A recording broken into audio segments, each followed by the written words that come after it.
Okay, so, okay. So really the goal of these lectures is I'm going to review basically some recent developments in our understanding of holography of flat spacetimes.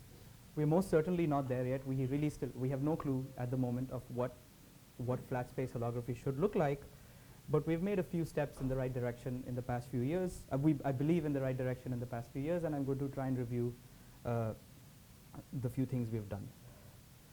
So ideally, of course, we would like to have some analog of ADS-CFT. ADS-CFT has been extremely powerful for many things.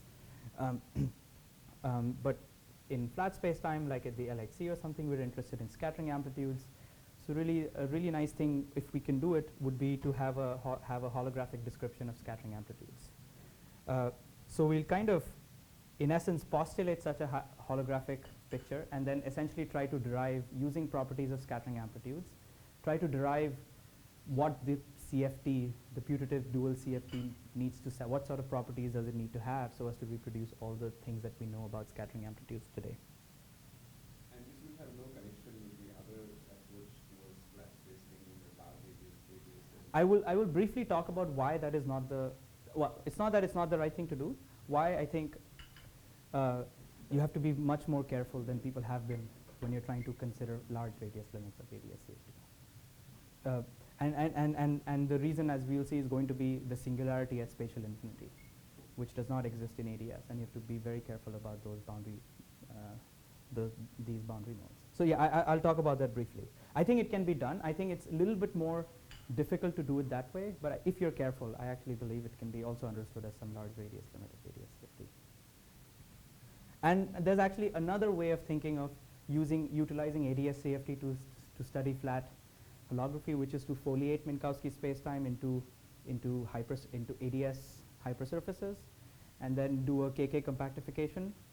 And essentially, because the transverse direction is not compact, you'll have an infinite number of fields in ADS, and then you can try to use ADS-CFT on each of these ADS slices. That also gives you another way of attacking this problem using what things that we already know. So that has been done by Cliff Chung et al. That's not the path I'm going to take right now, but that's probably also another interesting area that one should look into. Okay, so the starting point is kind of just to kind of understand what the symmetries of the problem are. That's basically, all has been really done today. I think really the first thing that you should always ask when you're interested in these sort of questions is to identify the symmetries of the problem. And just try to figure out how they act on the Hilbert space, maybe look at representations of the symmetry group. So that's what we'll try to do. So flat space-time, which, right, just let's look at, for the moment, just at flat space-time, not asymptotically flat space-time. There's no gravity for the moment. No. So my spatial, I have a D plus 2 dimensional Minkowski space.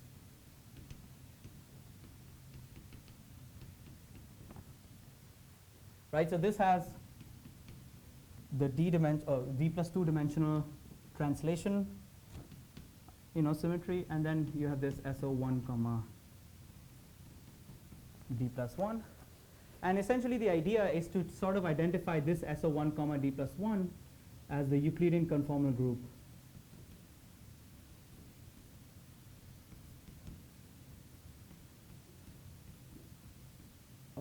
of RD. So the duality that one might try to propose, just based on just looking at what the symmetry groups are, is that Minkowski space, physics in 2D, in D plus 2 dimensional Minkowski space is somehow equivalent to, and I'm going to put here in quotes, some CFT in D dimensions.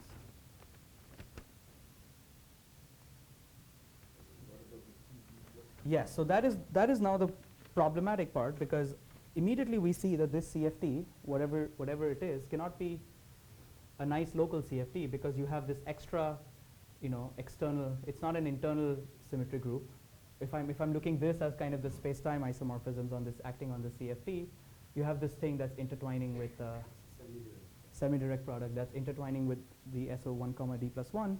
So the CFT is certainly inherently non-local. And we'll see that precisely this, the momentum conservation, is extremely non-trivial in this d-dimensional CFT.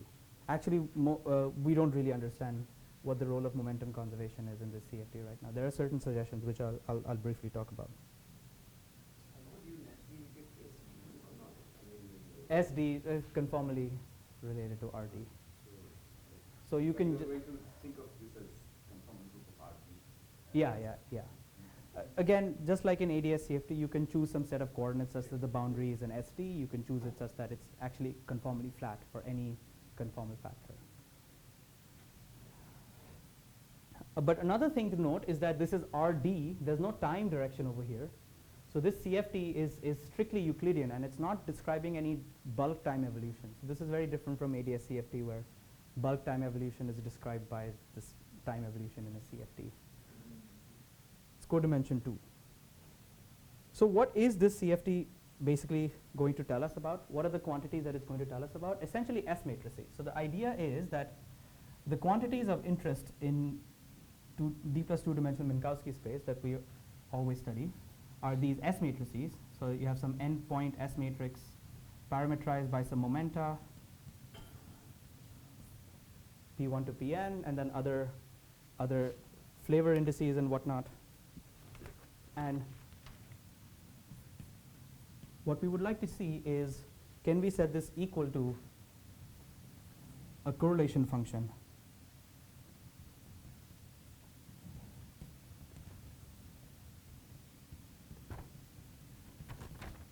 in this CFT?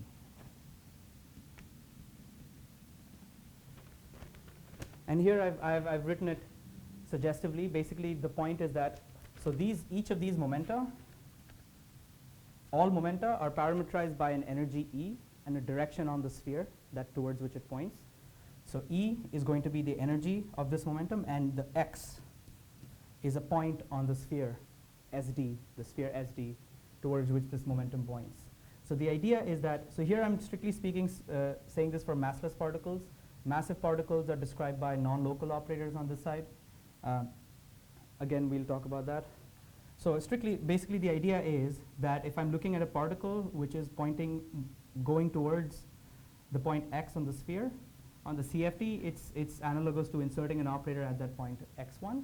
And this energy E1 plays the role of the dimension of the operator here. So it's the dimension delta of this operator is related to the energy.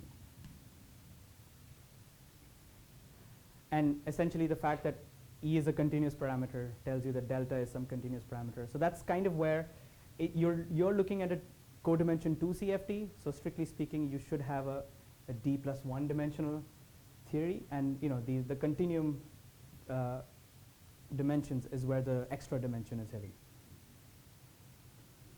So the generator of time on the left-hand side does become the generator of scale on the right-hand side. Is that this delta being?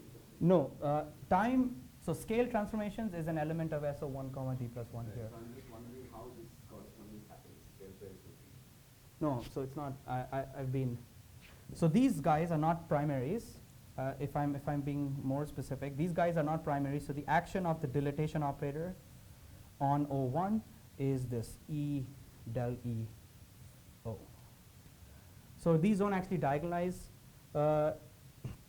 These don't diagonalize these operators, but you can do a basis transformation, and these are called the Mellin basis. You can do a Mellin transformation and then go to a basis which diagonalizes this D operator. Yeah. So in this basis, in the standard momentum basis that we're familiar with, the corresponding operators are not the usual primary operators, but they, the D acts as this operation there. But I'm having a little trouble matching dimensions. So the usual way ADS CFT works is that you have an extra dimension on the ADS side, but you have a Marshall condition. Right. And you lose that condition in the boundary. Right. And you lose one dimension. Now here you're working with S matrices, so you have the Marshall condition. Yeah. But you're losing 2 dimensions. Right. But then I have a continuum of operators. Yes. Essentially, imagine I give you the picture is actually much better understood if I was looking at. So this is Minkowski space. I'll explain this diagram better in a bit. But I can foliate this Minkowski space into ADS hypersurfaces.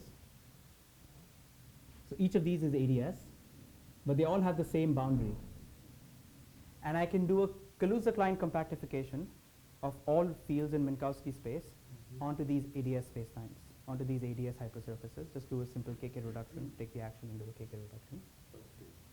Then on each of these slices, so then I'll essentially get that my action is an integral over ADS, but now I'll have an infinite number of fields, right? Because it's this direction tau is a non-compact direction, and I'll have an infinite number of fields over here. So there'll be a d tau, which is basically telling you that you're summing over all of these fields. But here in this picture, tau appears as the mass of the particle. And so now you can think of applying ADS CFT to this guy, to each of these hypersurfaces. And so each field parameterized by a certain, so here you have a field phi parameterized by tau, whose mass is related to tau in some way, and which is basically a local field in this ADS. And this maps onto an operator, O, tau, which is now some point on the boundary. So Zx, and this is now some point on the boundary. But you know that essentially the infinitude of these tau directions, which maps onto an infinitely many continuum scaling dimensions on this side, is where the extra dimension is hiding. And as you said at the beginning, let me say, just from the point of view of counting, S matrices are labeled like spatial limits. Right? So that's d minus 1, that's your Maxwell condition. Yes. And now you can think of a spatial momentum as a magnitude and a direction. The direction is these points in the sphere, and the magnitude is this continuum. Right, exactly. Okay. So he has more than the points in this. On the sphere, because they have. Yeah. I'm secretly putting that in there. But doing this allows me to interpret these things as really correlation functions in a CFT, because this Lorentz group, which acts linearly on the momentum, acts precisely like the conformal group on these x's. Yeah, so this would be ADS safety only for this patch. To fully describe Minkowski, you would also have to understand what to do with these de Sitter slices, which no one really knows.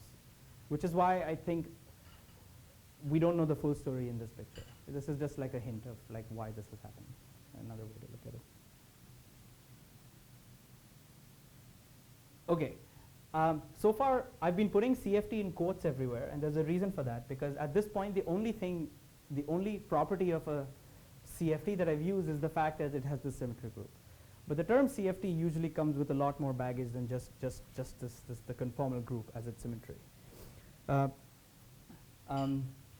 You think of it as a local quantum field theory, then you have a stress tensor.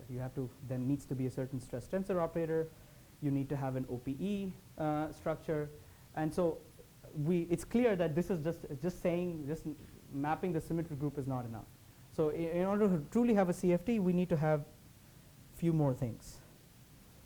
And let me just briefly tell you that at least a few of those more things have been found. So for instance, the subleading soft graviton theorem can be used to prove the existence of a stress tensor, of a local stress tensor. That I'll be doing. Similarly, in scattering amplitudes, there's this very famous property of scattering amplitudes of collinear factorization, where I take an amplitude, two particles, take a collinear limit, and they factorize essentially. And they factorize. So when I take these guys to be collinear, they precisely factorize. And there's this thing called the split function, which I won't go into. But the point is that you can take two operators, take a collinear limit, and then replace it with one operator. That's basically what an OPE is. So it does look like you also have an OPE. That's because the intermediate guy goes on shell? Yes, in the collinear limit.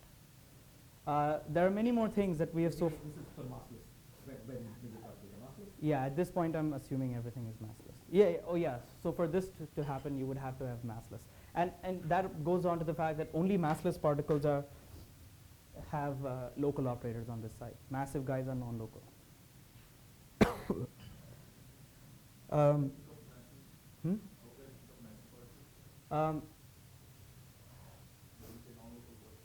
So I wasn't planning to go through it, but it's some non-local. It's some non-local. Um, Yeah, doesn't hit square. it doesn't hit Scratch Plus, but if I have a massive particle, okay. So if I, at least if I have a charged massless particle, let me first start with that. If I have a charged massive particle, the particle itself does not hit Scratch Plus, but it radiates constantly. You know, basically to infinitude it radiates. And so you can characterize the path of the massive particle, and then if I'm assuming in the far future no interactions are happening, it's just moving in a straight line along some constant speed. That's, you have to assume that for these out states. Then they're still radiating because they're charged. And you can study the radiation that they're radiating and then reconstruct the path of the massless massive charged particle. So that's what you would have to do. But as is clear, that's a non-local setup because you have to kind of study what's happening everywhere on the sphere on Scratch Plus in order to reconstruct what's happening with the particle in the bulk. Now the LHZ formula that gives you scattering amplitudes in terms of correlation function. Yeah. We normally say momentum space, where I vaguely remember some sort of position space version of it, which meant something like you take the insertion of the operators and then you go to infinity along the line of free propagation. Yes. So from that formulation already the S matrix is insertion of an operator in Right. some Right. more or less local field theory. I was wondering Right. how much of what you're saying. That's exactly that. In fact, I hadn't said this, but these guys are basically just you should just think of them as the creation annihilation operators. When I take the LAZ theorem and I just push it out to Scri plus, if I have massless particles, you'll see that because of the saddle point sort of approximation, everything localizes. So the a priori is something that has integrals over Fourier transforms. Fourier transform of a correlation function is a scattering amplitude. The Fourier transform collapses and localizes, and therefore the point x over here maps onto an individual point x over there. So there's this localization that happens. And this localization does not happen for massive particles. And so then you have some integral. That's how you can work out what that integral is.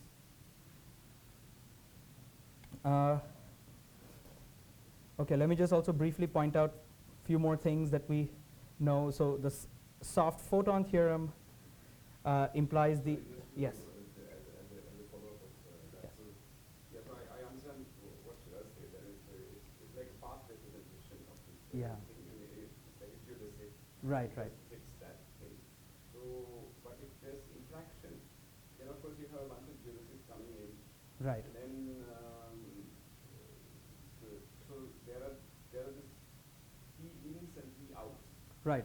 So, I see. Okay. Right. Each So them- one of okay. Good. yeah. So Each one of them localizes at their. Sorry. One of them you track to Scri minus, one of them you track to Scri plus, and then that gives So you. the some- X's are also split into some number of X ins, Yes, some number of and X outs. generically yes, but I believe, though this is, I've been told it's very controversial to say, but you can use crossing symmetry to map all ingoing states to outgoing states, and then just think of everything as outgoing states, but having negative energy.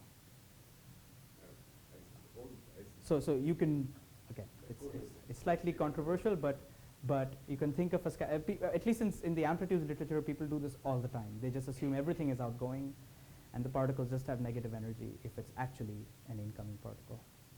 So if you think of it that way, then just you can think of everything reaching Scri plus, and then just E is just positive or negative depending on whether it's actually incoming. This is also present when the scattering is happening at one point. I think some non-local it's happening in a blob and it will be offset the sphere. No. You don't have to. It's infinitely far away, so those things don't matter. So effectively, yes, it's all happening at a point. So I guess you can take care of massive particles in a somewhat convoluted way. Yes. But the natural asymptotic structure of flat space, doesn't it suggest that you have, if there is a hologram, that it cares about time like infinity, Scri plus, minus, as well as space like infinity, some combination. Space like infinity will play a very important role soon in what I'm about to say. It's also true for time like infinity, but as I said, if you want, you can map time like infinity to Scri plus in this. So people have done that, especially if I'm interested in massive geodesics. That this is where this foliation becomes important, because any massive geodesic will eventually cross one of these ADS slices.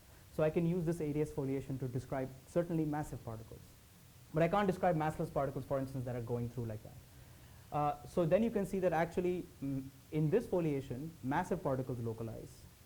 So maybe you might want to say that I want to use Scry plus for this part, and then I want to use ADS for this part. There's a whole bunch of things you could do. But it's clear that there's no one surface which can describe massive or massless at the same time. So you have to give up something.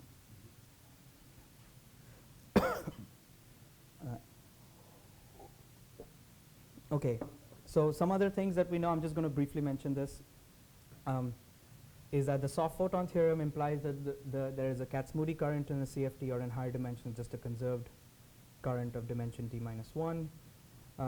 There's this thing called the cusp anomalous dimension, where you can consider scattering matrix elements with Wilson lines, and then there's a UV divergence corresponding to when the proportional to the angle of the Wilson lines, and the coefficient of that is universal, and that is related to the level of this Katz-Moody algebra. Collinear factorization, as I said, seems to be much like the OPE. There are some recent results which say that if I take a scattering amplitude and I take collinear gluons, have them the same color, sum over the color, then that's, as a scattering amplitude, that is equivalent to having a graviton. So that seems very much like a Sugawara construction, because, as I said, gluons correspond to Katz-Moody currents. You take an OPE, and of course there's a divergent piece in the amplitude. You drop that out, and then the finite piece is the graviton amplitude. So that's like some normal ordering. So that looks very much like kind of like the Sugawara stress tensor construction. How much in what you're saying it has gravity dynamism?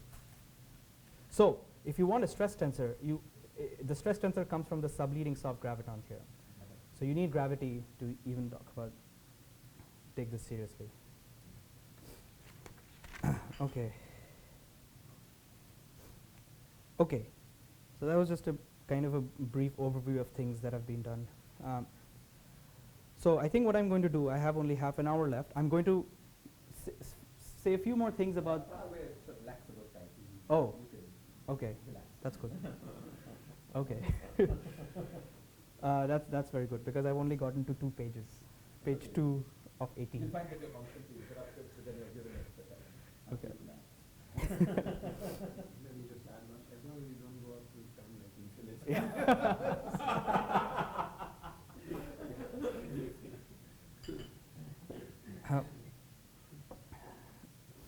Okay. So at this stage, I'm really only talking about scattering amplitude, as you can see. But it's been a pretty interesting thing to know that these developments seem to now also play a role in black hole physics. So I'll also talk about that, which have nothing to do with these sort of scattering amplitudes, because if I have an eternal black hole, you don't have Scry plus. You have Scry plus, and then you also have a horizon that you have to worry about. So you can think of that as a scattering problem. You have some Scry minus and horizon plus Scry plus as your future Cauchy surface, and then you have to think of a scattering problem there. And all of these discussions that I have here also go over to that case. Now, one particular theory, since gravity is important for it all to work, it's natural just to look at a theory which is pure gravity. Yeah, yeah. And do you feel, is the idea that will give you a particularly nice set of correlations? These correlators of just the stress tensor, is that right? No, because the stress tensor corresponds to just the soft graviton. The zero momentum. The zero momentum part, Okay. which we kind of know is universal for many other reasons. At least as we know, for instance, they control infrared divergences, so they have to. Fine. So it will be like a stress tensor with a continuum of other. With a continuum of other operators. We don't know. So a lot of these are open questions. We don't actually understand the precise nature of this CFT for in any example as of now. And really the culprit in all cases has been this translational, because everything I've said is really nice as long as I'm looking at Lorentz transformations. But no one really understands what to do with moment, because now this is clearly not really a typical CFT correlator, because translational invariance tells you that I can't just place x1 to xn at arbitrary points. They have to be constrained on the delta function, where x1 E1 times X1, the sum of these two things of all of these things are 0. So I can just choose them arbitrarily. Clearly there's some constraint, non-local constraint. So we just have no. So this side, there's a momentum conservation, which is summation k pk mu. So these are d plus 2 conservation laws. So which means on this side, when I'm thinking of CFTs, and basically this maps, as I said, because I'm parameterizing this p with energy and x, there's an analogously d plus 2 constraints on e's and x's. EI, XI hat, sum over. Right, right. Yeah. So EI, so of course sum over EI is 0, and sum over EI x hat I k is 0, right? E is conjugate dimension, right? So this is telling you that the only non-zero scattering amplitudes, the only non-zero correlation functions on this side are the ones that satisfy these constraints, right? This is not what a CFT is. Like in a typical CFT, you can choose x's to be whatever you want, and you always get. You can reduce everything. For instance, for the 3-point function, you can reduce it to just a coefficient. Actually, surprisingly, these constraints work out very nicely for the 3-point. Instead of these relations, this is, if you can satisfy this one, which will end up being a constraint on the C's, the structure constants, then these ones are automatically satisfied, and that's expected because the structure of the 3-point function is just fixed. But anyway, this is.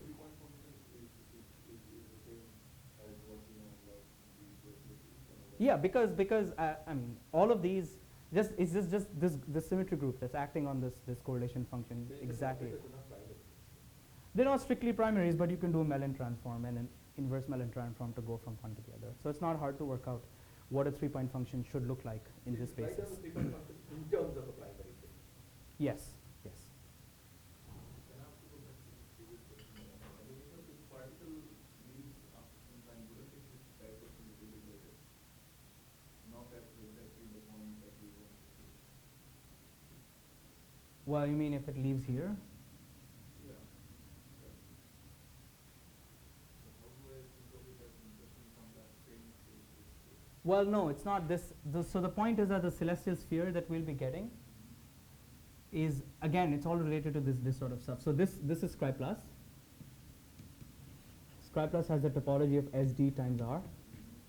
And I'm thinking of a CFT on SD, and in order to obtain the operators on this SD, I'm integrating over all U in this R direction. So think of that as a Kaluza-Klein. Yeah.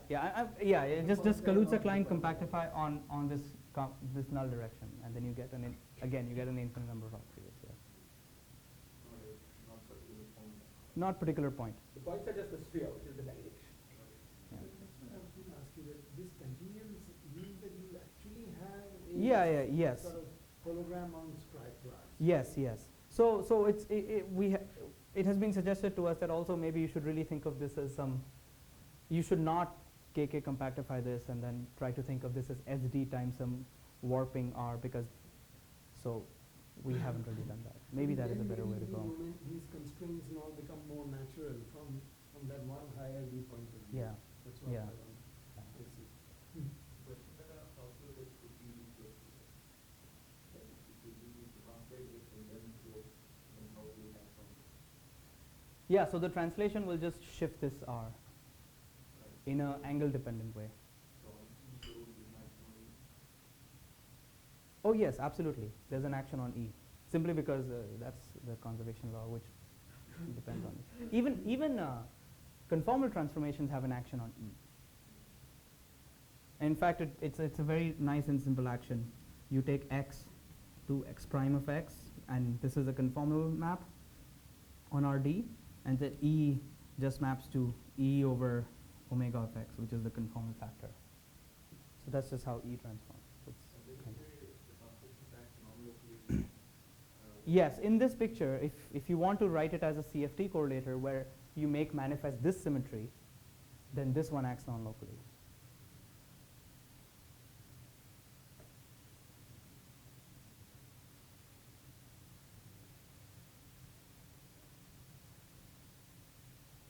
So then you use the matrix to define some new structure which will be reminiscent of that of a conformal. That's the goal. That's all at this stage. That's all. And at some point you would like to find an example of an autonomously Exactly. defined theory that Exactly. Exactly. That I would. At least in the least, I'll be able to argue that this has many properties reminiscent of CFTs. Like, you know, this, you also have the, I didn't mention this, you have the BCFW recursion relations, which is what? What is the BCFW recursion relation? Essentially gives you a way to take a scattering amplitude and then split it up into a bunch of lower point scattering amplitudes, and you're just supposed to sum over all of those things. So in a CFT, that's just the insertion of an identity. So you just take any correlation function, insert an identity somewhere, and write it, partition it as a sum over all states. So that's just basically taking an endpoint correlation function, splitting up into a product of two lower points and just summing over all of them. So it does seem like all of these things that we already know from scattering amplitudes, people have worked extremely hard to derive these fantastic properties of scattering amplitudes. I didn't quite understand the analogy with BCFW. So what is BCFW? At the end of the day, the BCFW tells you that you take an endpoint scattering amplitude is related to you basically have to split it up into two lower point scattering amplitudes, and then you sum over all possible splittings, essentially. Well, in a CFT you can, because I can just take a correlation function and I can insert the identity. I can just insert a complete set at any point. You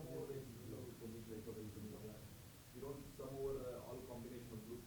You can split in one group, take two groups, and just fix that decomposition, and then you just sum over all the operators that propagate, and that's it. You don't need to take all the combinations of these groups the way you do in BCFW.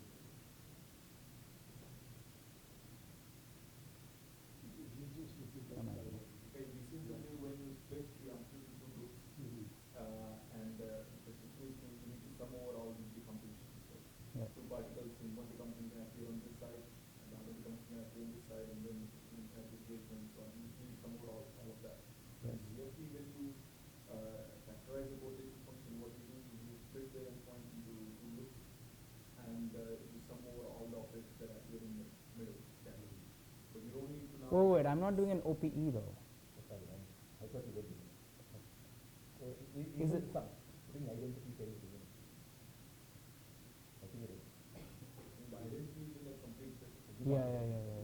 So that's That's the CFT. same. Yes. But then you don't need to take this, sum over all combinations of these groups.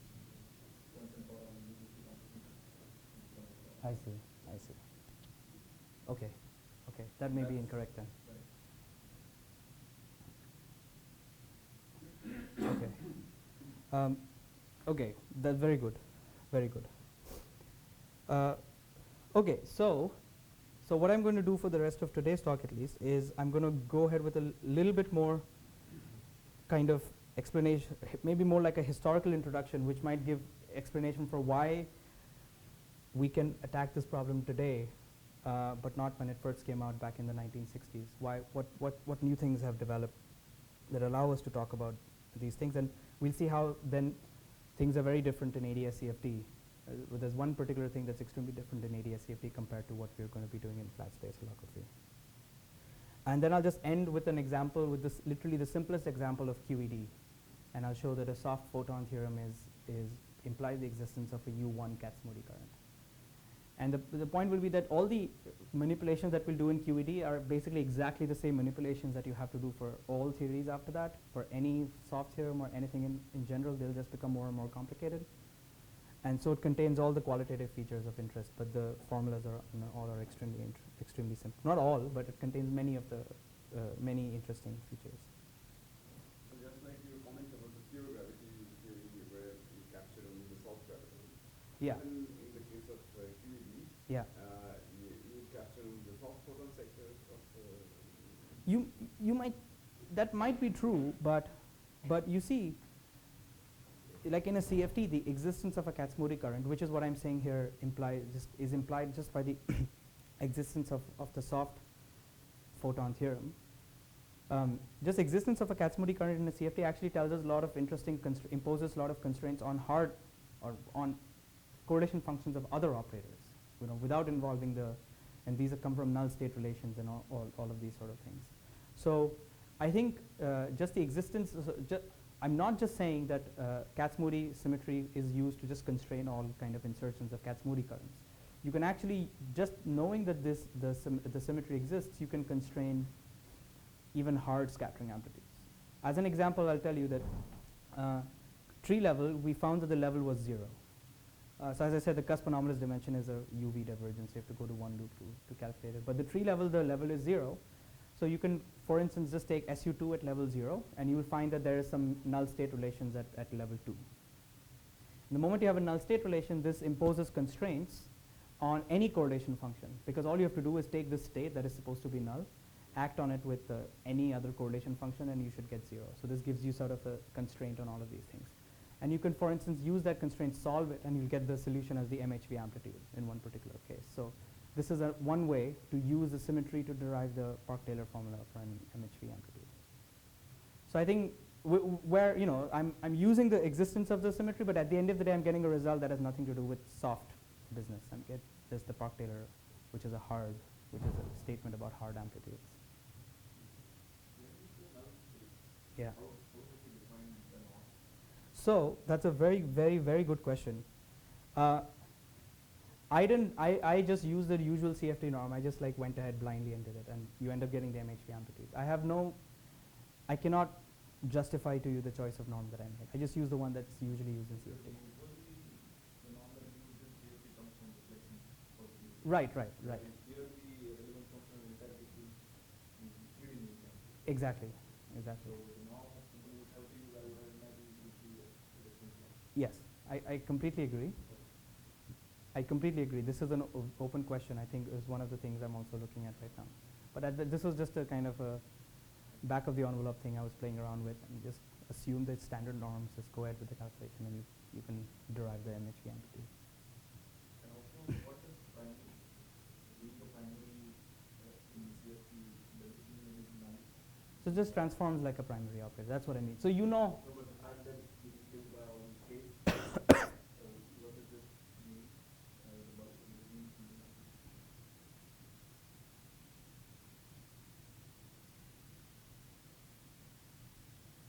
Well, the fact that it's being killed by k is just another way to just state how it's transforming. So you know how all of these operators, when I describe an S matrix, you know how it transforms. So just what is surprising to me and was not obvious was that the creation annihilation modes that you insert on this side and therefore also appear on this side happen to be conformal primaries with this weight. By conformal primary with this E del E weight. So up to a Mellin transform, it's killed by k's. That was not obvious to me, so I don't really know. Maybe the more interesting question is, if these are conformal primaries, what do secondaries correspond? What are the descendants? And here is just some del x, but what is it mapped to on the scattering amplitude side? I don't have the answer there.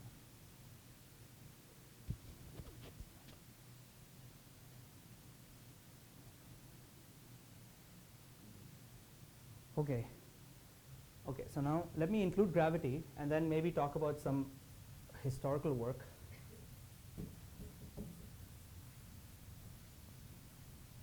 So this question about symmetries of asymptotically flat spacetimes was first posed by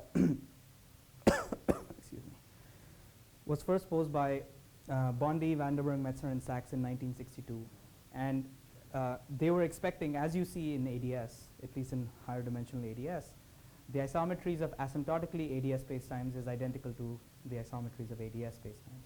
So that's what they were expecting. They were expecting at the Poincare group, but they got something that's called the BMS group.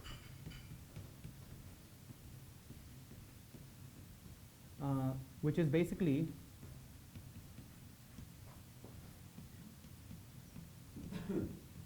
and then this is extended to what's called the super translations.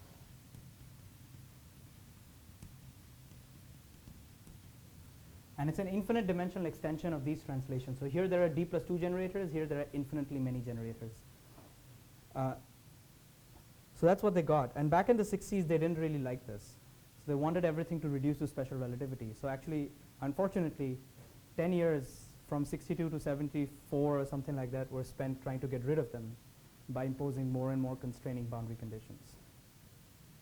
And they could never do that. What ended up always happening is that whatever physical pretty nice boundary conditions they would choose that would kill this off would also kill part of that off. So they could never find anything. So and I believe a lot of time was wasted trying to do that. Super translations are calculations along, let's say, a straight class. Yes. Calculations along that way. Yes, along the null direction. Yes, yes. So yes, exactly. Sorry, can you just say that again? Yes, yes. Along the straight class, Yeah. So this is the u direction. So super translations are just u goes to u plus f of omega, where omega is, there's a sphere over here and an angle dependent. So it's a function's worth of translation. This super has nothing to do with supersymmetry. Yeah, it's funny. There's a supersymmetric BMS, and then this is a super translations. Yeah. That was.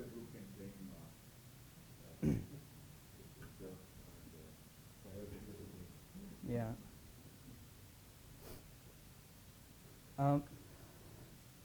But actually something even nice happened. This was not noticed by BMS in 1962, but in D equal to 2, even this is extended to the Virasoro. This was actually noticed, I think, first in 2010. So very, very recently by Barnick and not noticed, but I mean, they suggested that you should also consider these extensions in 2 dimensions.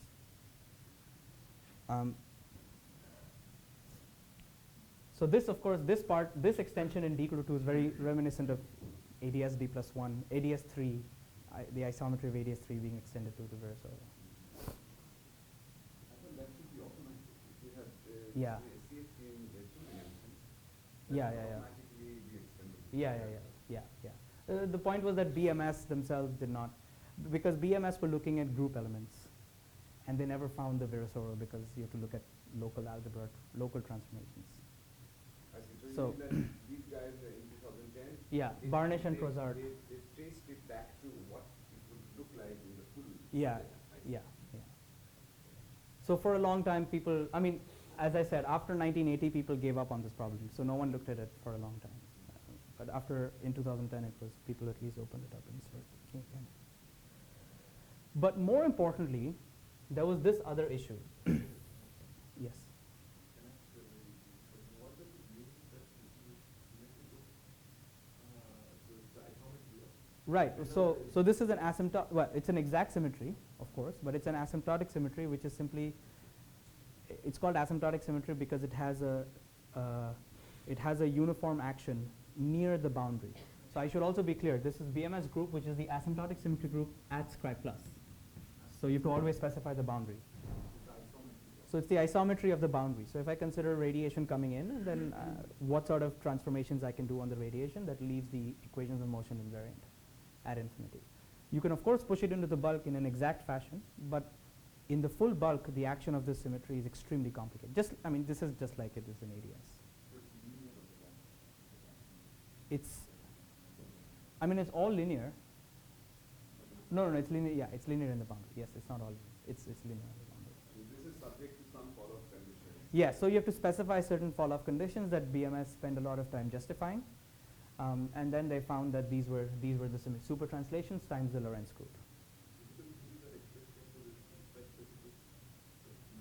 Yes, that would be the claim conjecture that we make, and then see what follows from there, even at quantum level. In fact, as I will show, existence of super translations is completely equivalent to the leading soft graviton theorem. So this is also something we knew for a long time. So it's, in fact, if I did not know at all about super translations, and I only knew if I was a particle theorist and I only knew Weinberg's soft graviton theorem, in principle, I can go backwards and derive this symmetry.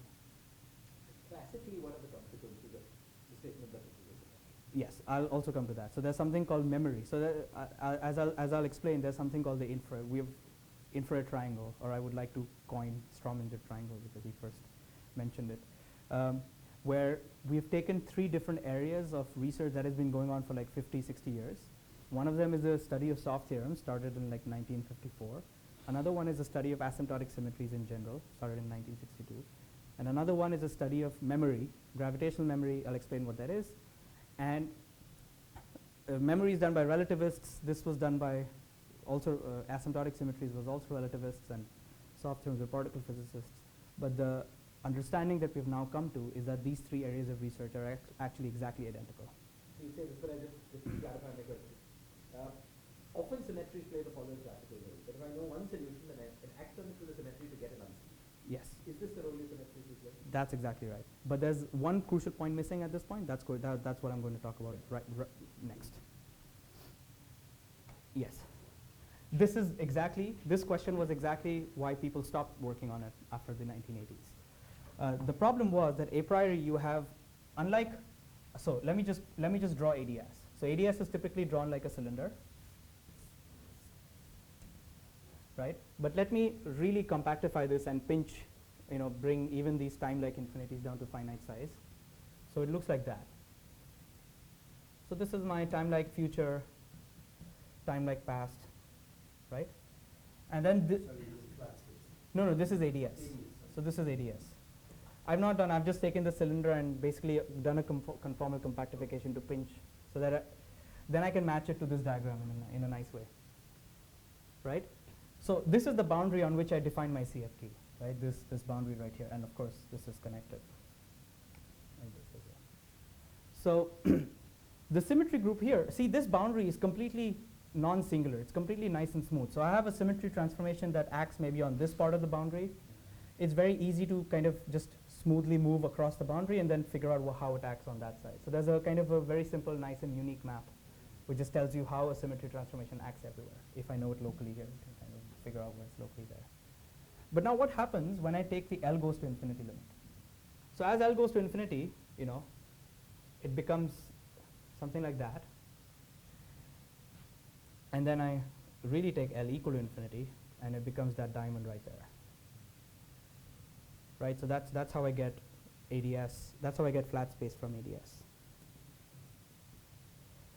The crucial difference. So now I have this. So there's essentially, strictly speaking, there's a sort of circle here that when I take this large radius limit, it's the thing that actually maps onto I0. And then this scry minus. So this is flat spacetime. The crucial problem with flat spacetime is that spatial infinity is a singular point.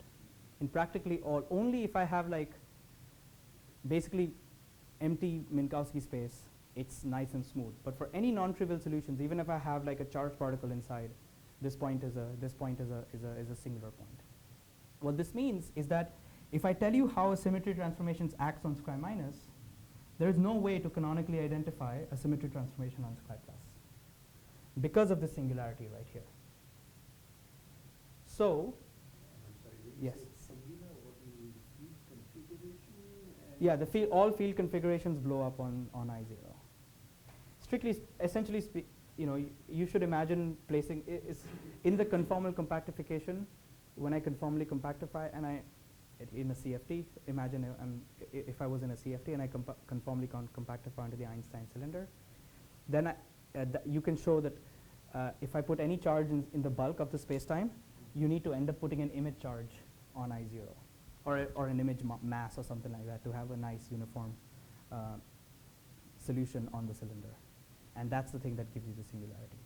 So that's the intuition in a CFT. But otherwise, in general, you can show that basically like all sorts of field configurations, all non-trivial field configurations, they are singular on I0. With a schematic question, but 90, you think that they all fall off towards space like infinity? Yes, they fall off, but the size of the sphere increases. Certainly they fall off, but then the product, the corresponding charges, they diverge. Yeah. Okay, so this is the point. This is the problem. The whole point is that in ADS, this sphere is not special at all. There's no singularity. I can canonically identify it. Whereas this is singular, and I actually have to tell you how to canonically identify symmetry action here to a symmetry action there. So a priori, without making that matching condition, I have a BMS plus and I have a BMS minus. And it's obviously not right to say that you have a symmetry group that's BMS plus times BMS minus. That makes no sense because then you're telling me that you fix the in state, but then I do a Lorentz boost on the out state, and that's also a solution. That's obviously incorrect. Right, so the whole problem was to understand what's happening at spatial infinity. And in fact, it's kind of unfortunate that it was relativists studying this problem, because GR is an extremely, extremely complicated theory. If they were doing QED, they would know right away how to match or how to correctly match the things. That's what I'm going to do later, but it took a long time for relativists to understand how to match. So this is also another reason why people. So this answers the question: how to understand flat space holography. So this matching condition is going to be crucial, and it's not going to be a smooth map, as it is in ADS. So what you will have to do is to really in ADS identify a special sphere on the boundary, which you kind of make singular. Essentially, you have a CFT here and you have a CFT there, some domain wall here, and then you take the large radius limit, and that's the correct way to map, I believe. People haven't done this, but this would be the correct way to kind of understand flat space holography as large radius. Strictly speaking, this singularity is some kind of a coordinate singularity because you're using inverse versions. I mean, what I mean is that you are using the, compactification, etc. Well, no, I mean, okay, I'm just drawing the compactification, but I'm just drawing it so that you can see what it looks like. But I don't need to compactify. I can just, spatial infinity has a well-defined notion, even without this compactification. It's just you consider a certain space like geodesic, and you. Yeah.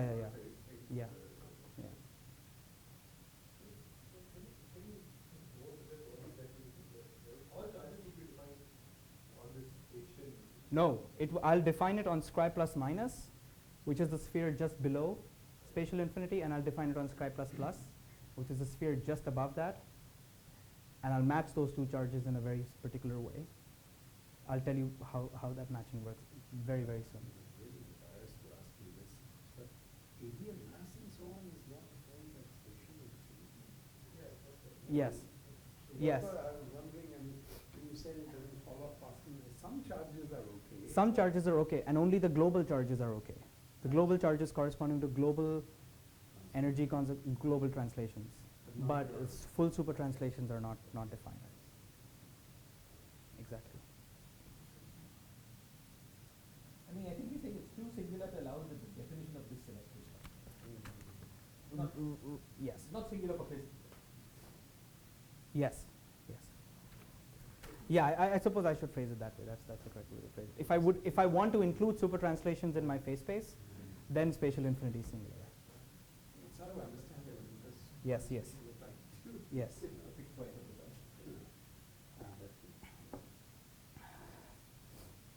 Okay. So the problem was actually solved, how to match this in relativity, by Christodoulou and Kleinemann in 1997. They're like these crazy mathematicians who wrote a 300-page theorem proof kind of book, theorem lemma proof, which I cannot read. But they were attacking a totally different problem. They were the first people to prove nonlinear stability of Minkowski spacetime in pure GR, which is a huge result. It proved that flat space would be stable nonlinearly. sorry, Yeah. What exactly does that mean? They took a theory, say just a pure gravity. They took pure Einstein, Yeah. and then they showed that if I do a small perturbation around flat space, then it remains small as I evolve it. Normal people do this perturbation. Yeah. This is the full they did it in full nonlinear GR. I looked at this paper myself. I just couldn't see the consequence. Yeah. So they don't look at the sign of the eigenvalue square of the quadratic fluctuation. No, that's just the linear. So linear. So they I mean, they would consider horizon formation. Yeah. So they wanted to show that there is weak enough gravity waves so that they scatter and not form over. Not from. Normal people do perturbation theory, it comes up in half of it. They took 300 pages, but they. Well, to be fair, we are probably worried about things, Oh yes. No. Converge, is it this? Oh yes, All kinds of things. they're all very important questions, for no doubt. Well,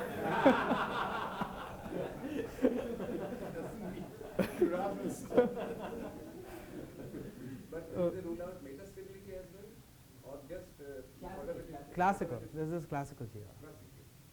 You know, Yeah. that's the thing in No, no. ADS, right? That Yeah. ADS is probably unstable by itself. Yeah, right. Because the gravitons bounce and bounce and bounce and bounce and eventually form a black hole. In flat space, you just have one try. You miss, too bad. Yeah. Yeah. Okay, yeah, so they prove that there exists these sort of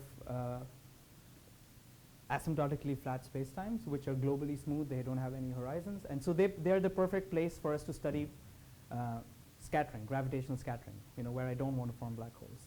So then if you look at that book, it's also in some crazy notation. On like page 197, they have a matching condition. So that's the only part of the book that I understand, and that's kind of what I want to extract from there. So roughly speaking, this is their matching condition. The matching condition is that there is a certain field. I'm not going to mention well, might as well tell you. This is, what's called psi2. It's the UR component of the Wild tensor, and it's the term that kind of falls off as 1 over r squared. So this is called psi2. This is a very special component which kind of captures gravitation radiation. But more generally, I'll say this is always going to be the matching condition that we'll see holds in practically all cases. But they proved it for psi2 in the case of GR. They show that if I take this field phi, yes. There are some, there's some conformal factors which I don't remember. Omega to the some number, and this omega is basically r, is 1 over r, and there's some number over there. It's basically the null UR component of the Wild tensor, up to some normalization. That's just the whole Yeah. system. Yeah, just whatever, this power is whatever you need so that this thing is finite on Scri plus. I don't remember what it is right now. So this falls off, you just multiply by some appropriate power of r, so as to make this finite, and then take r to infinity. That's what this psi2 is. But their point is that the following. So if I take phi and evaluate it at Scri plus minus. So what is Scri plus minus? I should write my notation. So this full line is Scri, and the future of Scri is called Scri plus plus. The future of Scri plus is called Scri plus plus, and the past of Scri plus is called Scri plus minus. Yes. The future of Scri minus is called Scri minus plus, and the past of Scri minus is called Scri minus minus. Okay, this is standard terminology. Okay, but so Scri plus minus and Scri minus plus, strictly speaking, are in any real space-time are distinct from spatial infinity, which is like, so I should really draw this if I zoom in. It should be like something like that. So there's spatial infinity there. There's Scri minus plus minus there, and there's Scri minus plus there. Okay. So you take this field psi2, push it down to Scri plus minus on this side. So this is, of course, so Scri plus minus is just a sphere, right? Scri plus is r times the sphere, and then I take the infinite pass of that. So it's parameterized by some point on the sphere. Let me just call it x. Is equal to, if I take the same field phi, push it up to Scri minus plus, and it's the antipodal point. You see, this is crucial because this is kind of telling you that if I take a field here and I push it down there and then go up in this direction, it does not smoothly map on like this. Instead, it smoothly maps onto the point that's coming out there in the antipodal point of the sphere. See, this is not what you do in ADS. In ADS, everything is smoothly joined, so you have same angle matching. But it seems in flat space-time, the correct matching is this antipodal matching, where you move upwards from Scri plus along a certain null geodesic, and you cross I0 and you come out on the antipodal side. So that's the correct matching condition. Phi is any field, like as we'll see in QED, it's going to be a particular, basically every time you have to match, you match antipodally for any field. Can I ask you this? Yes. It seems somewhat related to It is. Yeah. It basically is. Another way to see it is that this is really the only Lorentz invariant way of acting, because if I just look at the flows of the Lorentz, you know, they go in this direction on the future, but they go in that direction in the past. So they act on this point. So for other reasons, you should have just guessed that right away. Something that starts off at some angle ends up at That the opposite. yes, yes. So yeah, null geodesics just go like that if they don't interact. So if I start off at that point, I end up on the antipodal point. So, wait, but that's not That's true a with different the Hmm? But I have also asymptotic.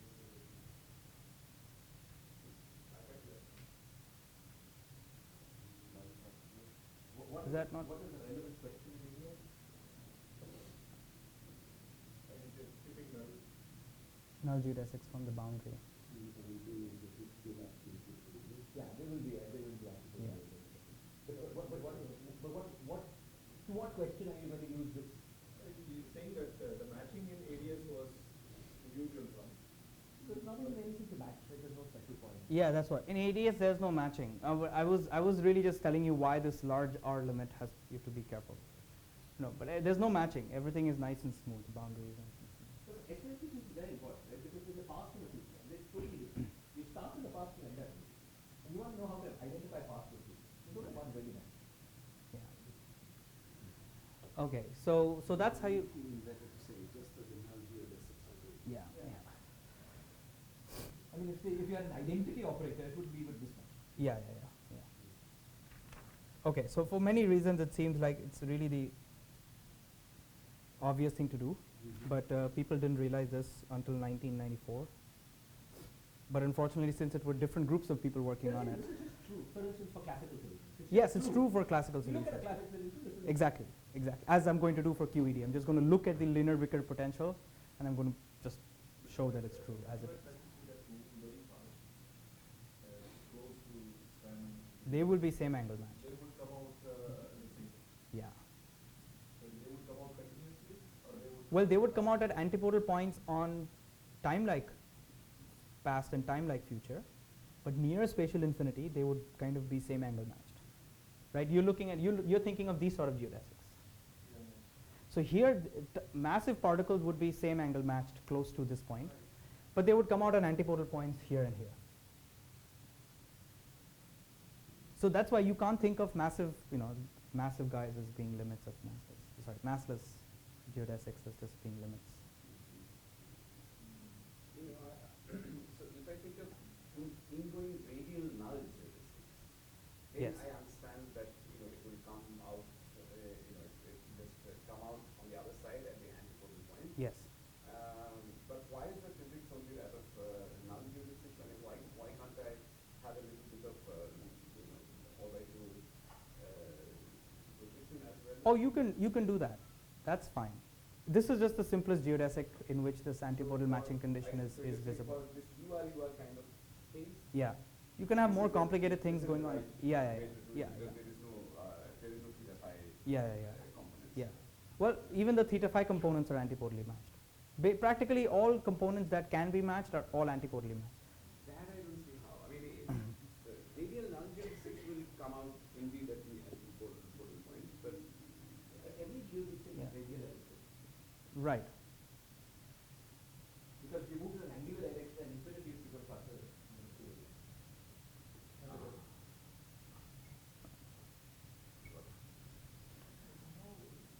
The topology of the boundary is different from that of the, is not induced by the topology of the boundary. The then of the Yes. would be the other. Yes. So somehow, this is a very weird thing. Yes. It's actually Is there any other market still I need to look at?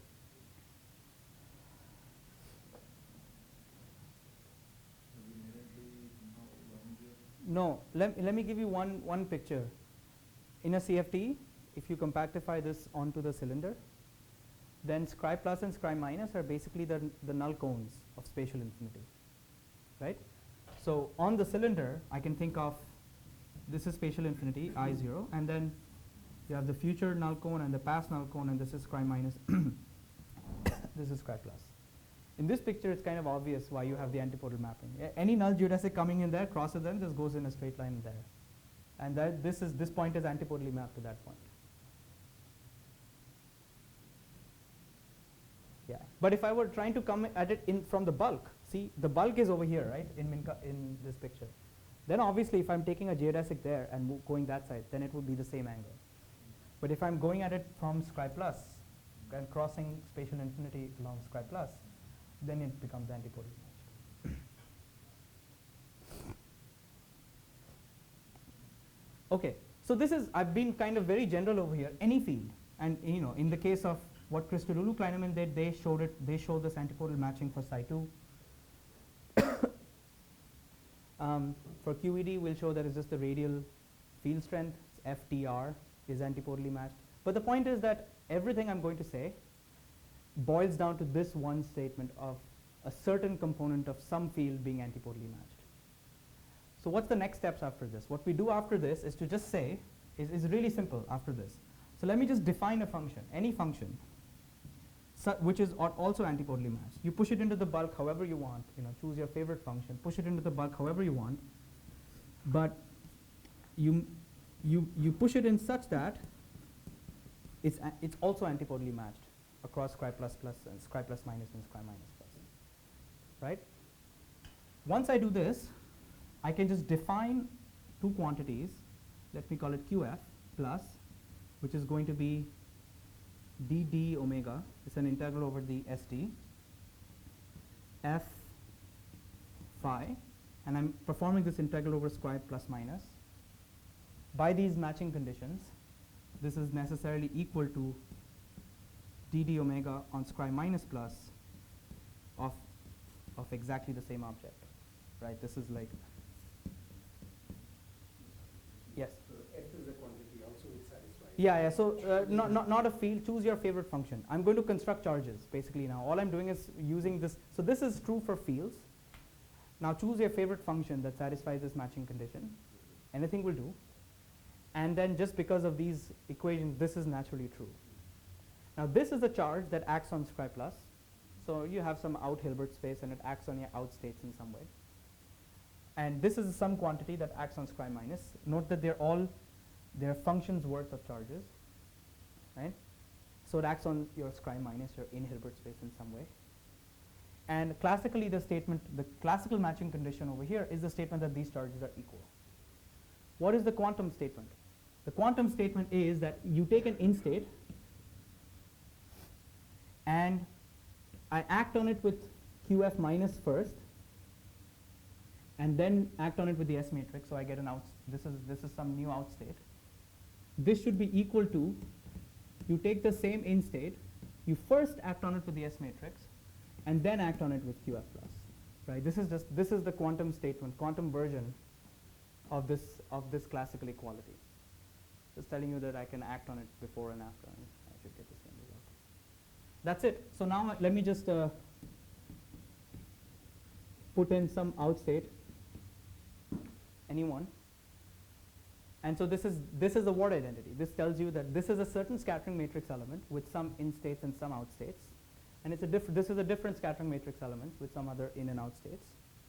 And this claim that just this matching condition is the statement that these two are equal. And note that this is a function's worth of relationships, function on the sphere worth relationships of between different scattering amplitudes.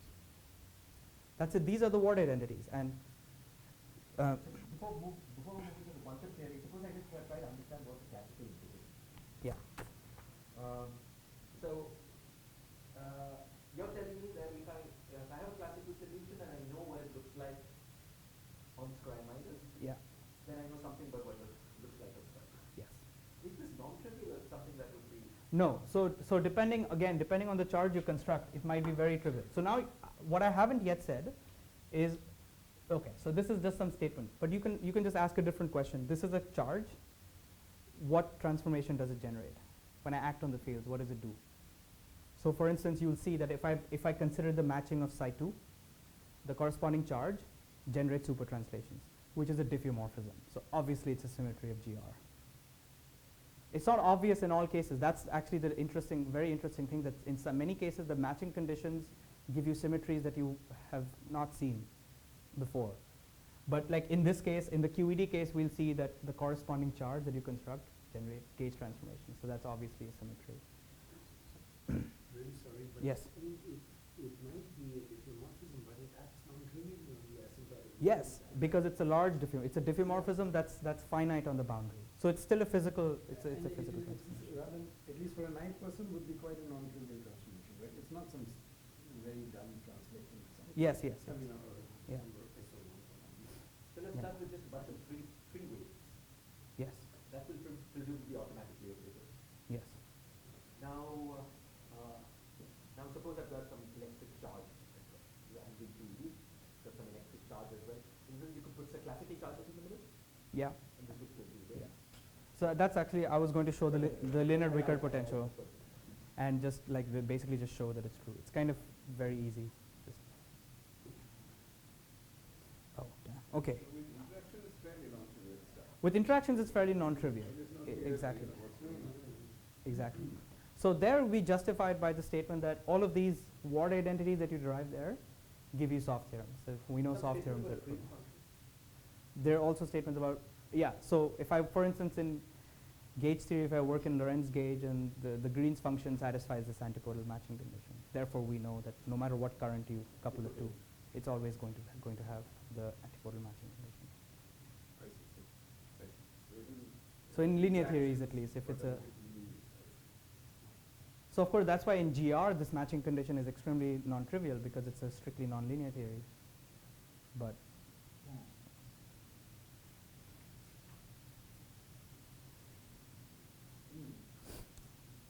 okay, so this is this.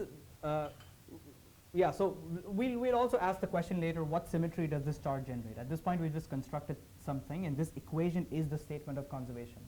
This is telling you that some quantity computed on the future is equal to some quantity computed in the past. So this is a ward identity which is telling you that, which is giving you a relationship, an infinite number of a function's worth of relationships between different S matrices. Now it would be extreme. Yes. This applies to any massless particle. Any massless particle. So suppose you have, let's say, a Goldstone boson. Yes. This would also, everything you said would apply there. Yes. Would we get an infinite number of conserved charges for Goldstone boson as well? Yes. Would that also have non-trivial information? So these ones may not because the Goldstone bosons have the Adler zero. So their soft theorem at least is just that they're zero.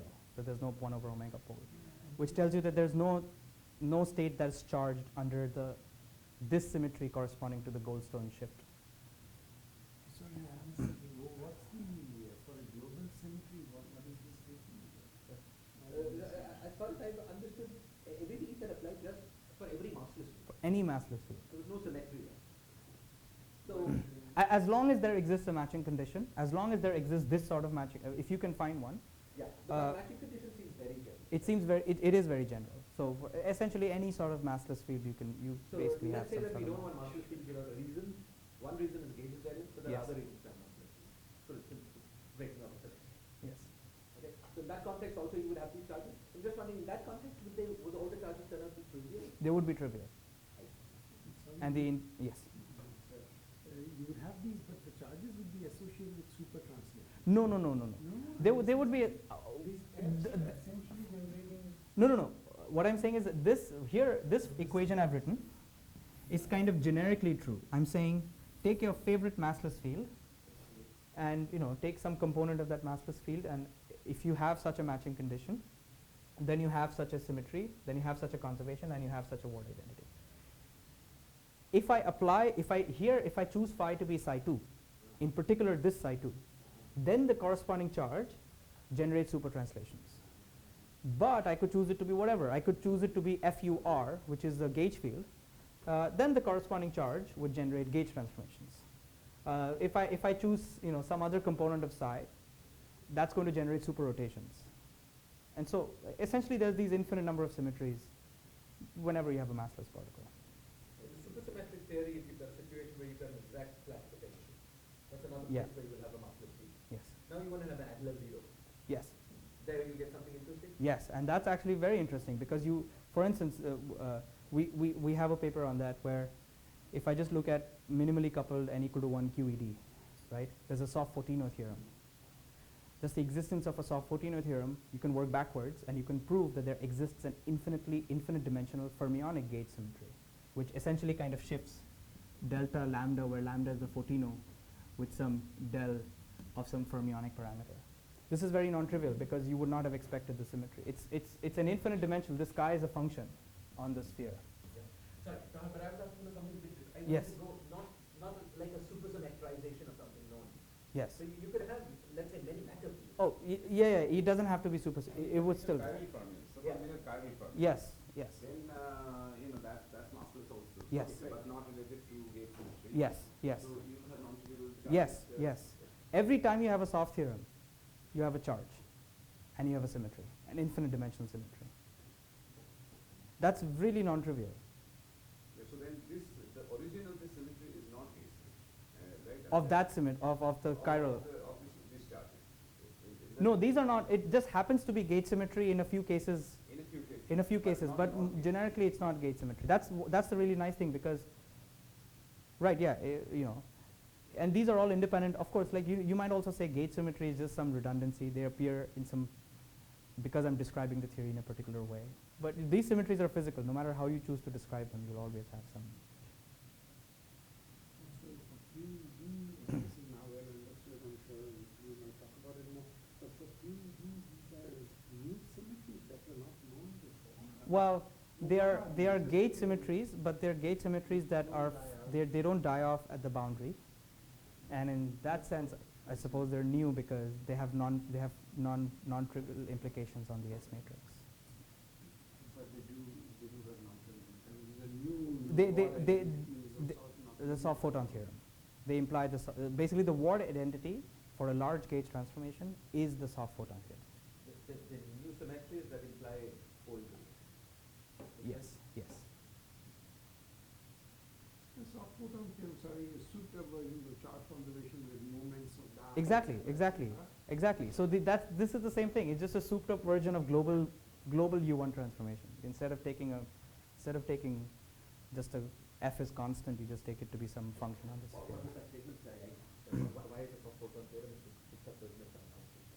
I mean, the zeroth order one would be charge conservation, then you integrate it against a more complicated test function, and you get some moments of it and so on. That's how soft photon theorem is headed to. Yeah, you expand it, no? Yeah, that's my next. That's what I'm talking about next.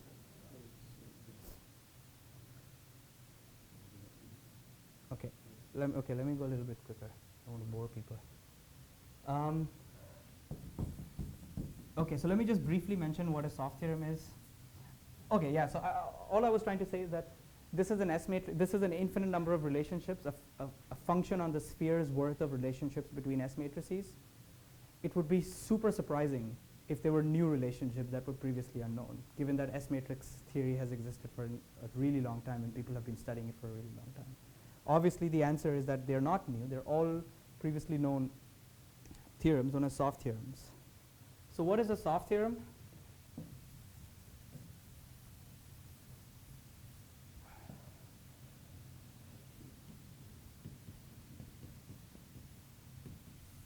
So a soft theorem is just like the following statement. You have some set of particles,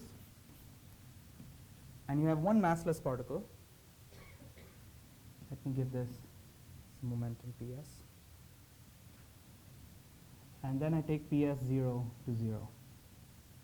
So I'm taking the energy of this soft particle to be 0. And the claim is that for any generic scattering amplitude, for any generic massless particle, this always implies, in the soft limit, you always get a factorization, where you have a soft factor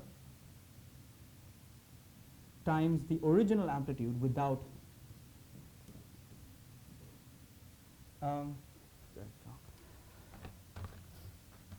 and this soft factor is not generally a number. It could also be an operator, some differential operator maybe, or some, fermion to boson changing operator, which is necessary if this B is a fermionic massless particle. But whatever, it's some soft factor with some acts in some non-trivial way on this guy. And essentially you can think of this also as an infinite number of relations, because you have a massless particle which is parameterized by energy and its direction, x. I've taken energy to be 0, so it's on this side I've just left over with the direction on the sphere. And so basically these are infinitely many relationships, functions worth of relationships. Yes, so that's what I want to understand. This is somehow some generalization of charge conservation? Yeah. Well, yes. So what I can do is, as I think Sandeep was mentioning, I can just take this guy, so multiply by some arbitrary function f on the sphere on both sides, and then just integrate, and I'll get that. It's your charge conservation. But I thought Sandeep meant electromagnetic charge. Or no? The zeroth order thing would be, right? Yeah, yeah. So if I choose f to be a constant, then I would end up getting charge conservation, global charge conservation. That's what I meant by saying higher moment. Yeah. But if it is a generic function, and I would get, then I would get this, precisely this. But Gauss law wouldn't imply that. Gauss law would square f of omega to be 1. Yeah, yeah. So Gauss's law only is to, is just the zeroth moment relationship. But you actually have an infinitely many of them. Okay. Let me also then one more thing briefly mention about the third point in the triangle, which is memory. Which at this stage I've told you about. So let me draw the triangle. So this triangle has, it's a triangle, so it has 3 vertices. On one side, it has asymptotic symmetries. I've discussed this, which is simply coming from these matching conditions. You can construct these charges, and they generate some sort of symmetries.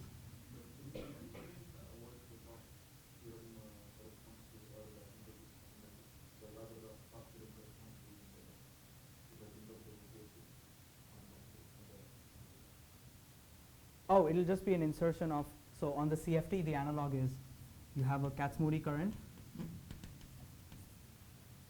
This JZ is a soft insertion. So that's this operation on this side. And this is just sum over QK over Z minus ZK. So this is the usual word identity of a current. This is the soft theorem, just rewritten. I've just written it in a different way.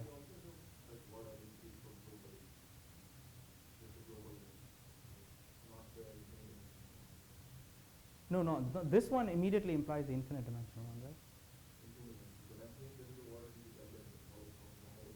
In higher dimension, the analog of that would be not this exactly, not insertion of J, but more this guy, which is the usual word identity, and here there'll be a delta.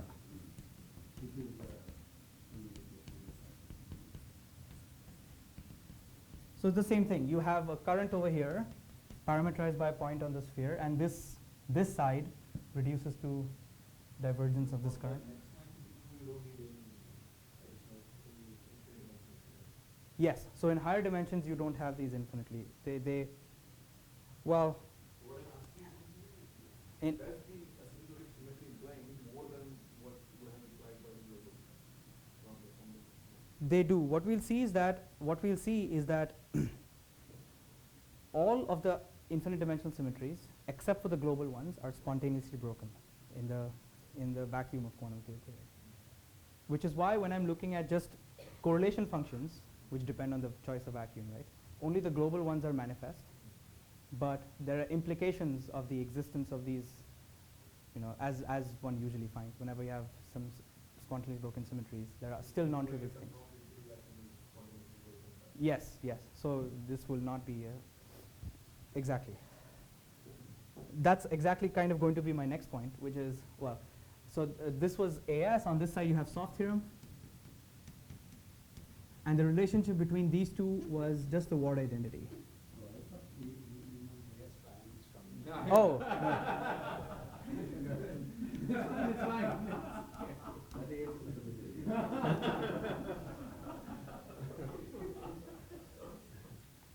So the third point of this triangle is this thing called memory, which relativists have been very interested in. And actually, well, not really, but it could have also potentially been measured at LIGO. But the memory effect is kind of order G Newton smaller than the oscillation, so it's really, really small. So, but people actually think that they can measure these memory effects at the EHT. So there's actually a chance to measure these super translations physically. So that's what this memory is. So let me describe what that is. And in fact, the relationship between this and memory is exactly vacuum transitions.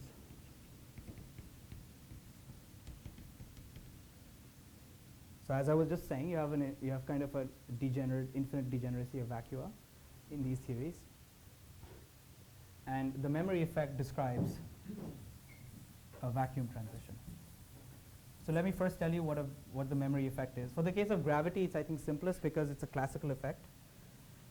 For QED, because it has to do with gauge transformations, you really have to do quantum experiments to measure the phases. So it's slightly more difficult, but actually it's easier in gravity because it's just a lens. So the idea is the following. So imagine two detectors moving along inertial lines with a fixed distance between them. This is the fixed proper distance between these detectors. And now suppose I have a gravitational wave that kind of passes through. But if these detectors are not along geodesic, because that will ensure that the proper distance stays constant, right? Because they could come together and stuff. So they're in flat Well, space. in flat space, let me. In flat space, they're right. in flat space. Yeah, I yeah, see, I see. I thought there was going to be some, okay. There will be. Yeah, well, at this stage there is, and now some gravitational wave passes through. So obviously they oscillate when the gravitational wave passes through. So let me plot. This is the original line of motion. And in the time that this wave passes through, you have some oscillation. And then finally, the detectors have to settle back down to where they were.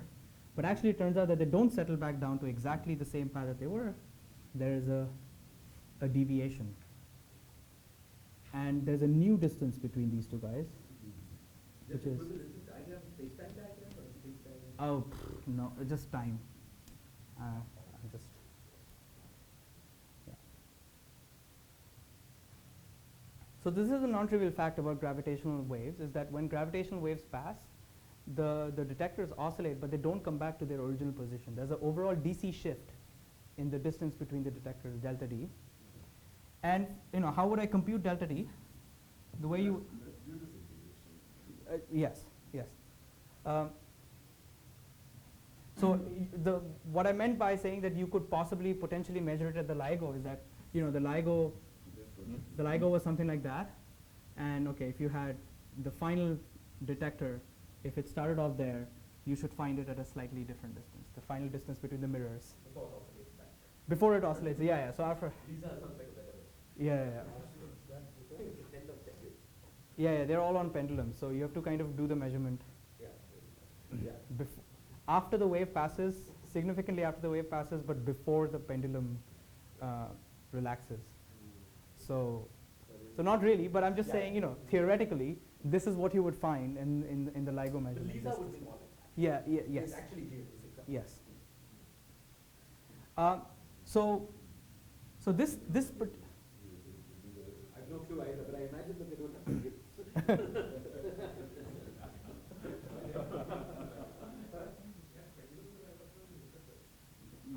well, the mirrors are on pendulums. So this particular memory effect was called the Christodoulou effect, or the gravitational memory, and it was discovered it was written down. The formula for this was written down in 1974, and actually relativists love to study this. It Yeah. seems like a relatively simple consequence. I mean, it's not at all unexpected, right? Yes. But maybe what is going to be unexpected is just this particular thing, is this next equation that I'm going to write down. Is yeah. So the change in the geodesic distance is what? Is basically some integral over the change in the metric, as the fluctuations pass by. So change means that in the initial and the final change. I don't really care what's happening here. And there's a dx mu.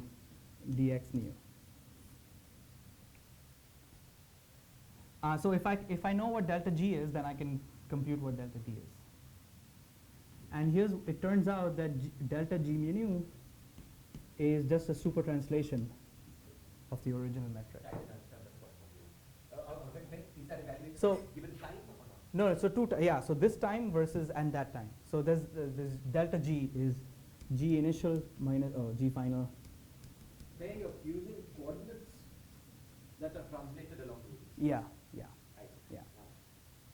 And so I'm putting in all the change as the wave goes by into the metric. Right? So this is what would be delta t.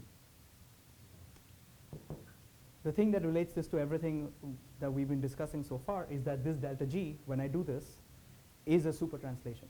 There's a fancy name for these coordinates, right? The kind of Okay. congruence of null. Oh, yeah.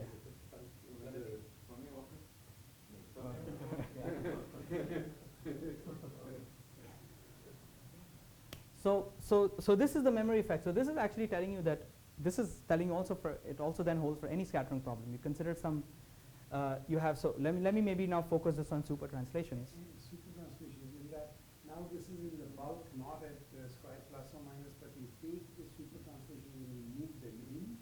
Yes, I mean the super translations can always be moved in a very it's a very complicated way to move it in, but you can do it. Move it in, and then this LF is that Yes. V analog. Exactly.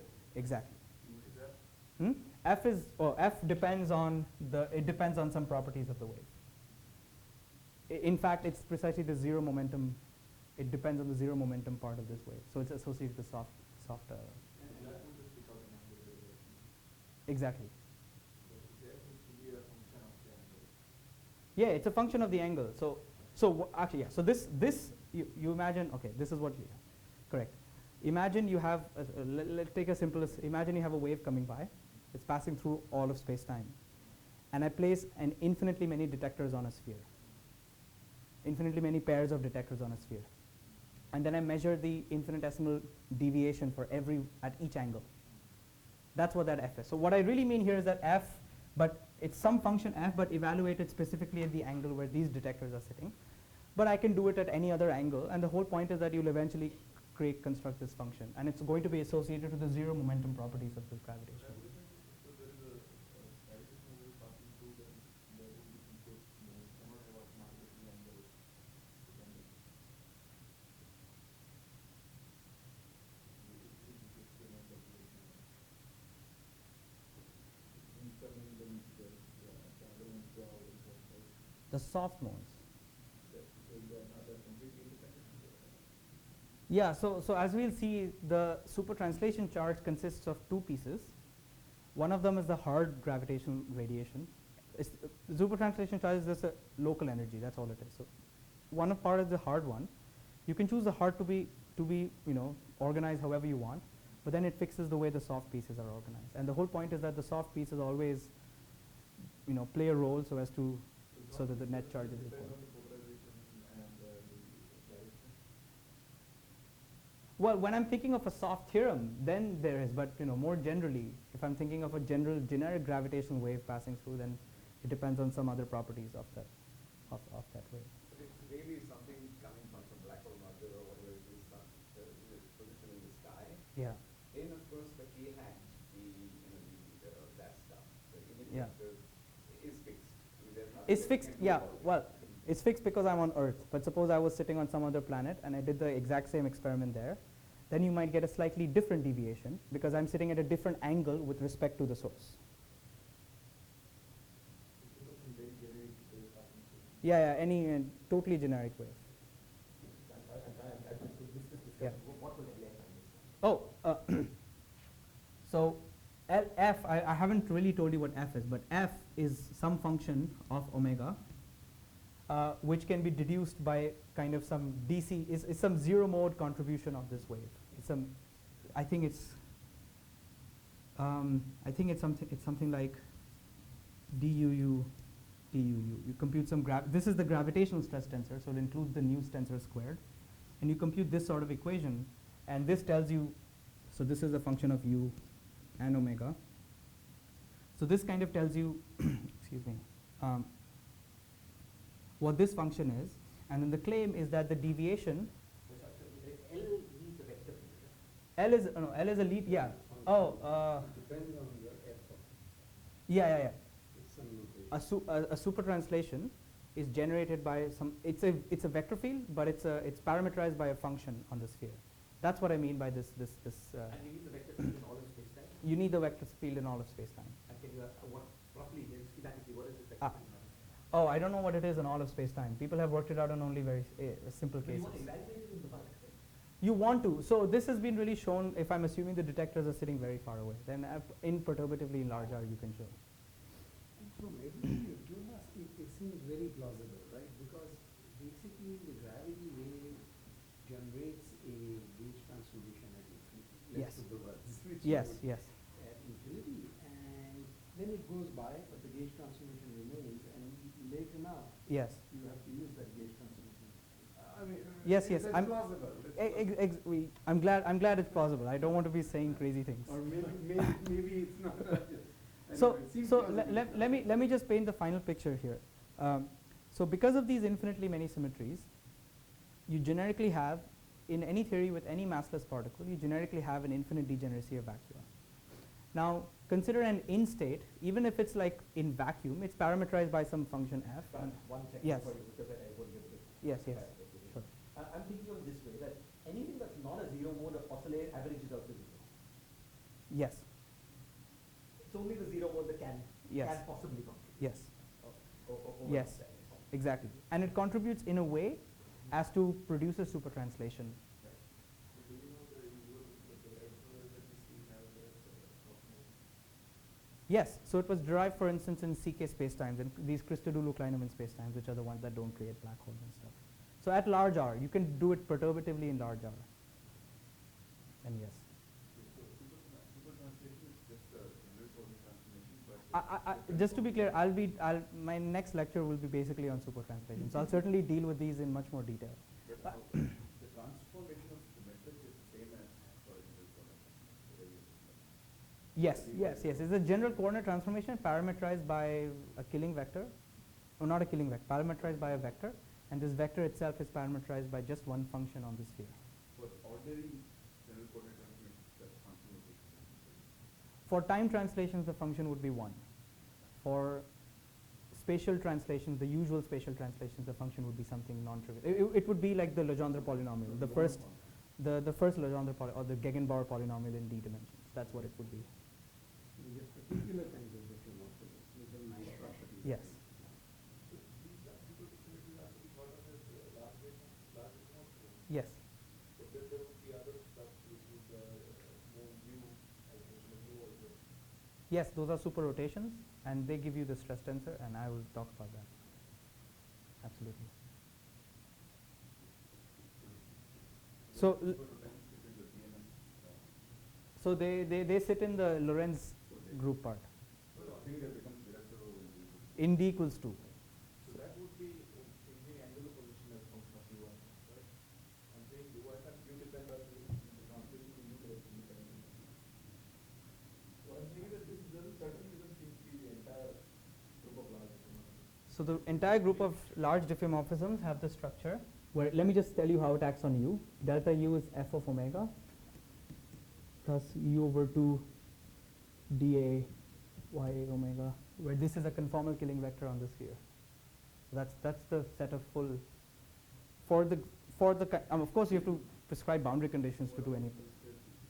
There's no u square piece, you can't have that. Then you'll just go out, then you just have energy fall-offs that are not physical. So of course these details depend crucially on your definition of asymptotically flat spacetimes, which I haven't told you yet. I was just trying to make some very general comments, which is true for any massless particle in any case. In the next 2 lectures, I'll maybe give some specific details.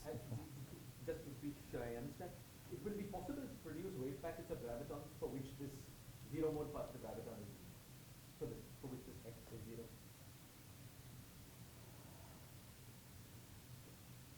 I mean, I just take something that is, I'm thinking of this f as the path of the gravity wave that Yeah. goes down to 0 energy. Now, if I localize it sufficiently fast, I could find such gravity waves for which this is 0 or not? No, no. The zero momentum part must always be there.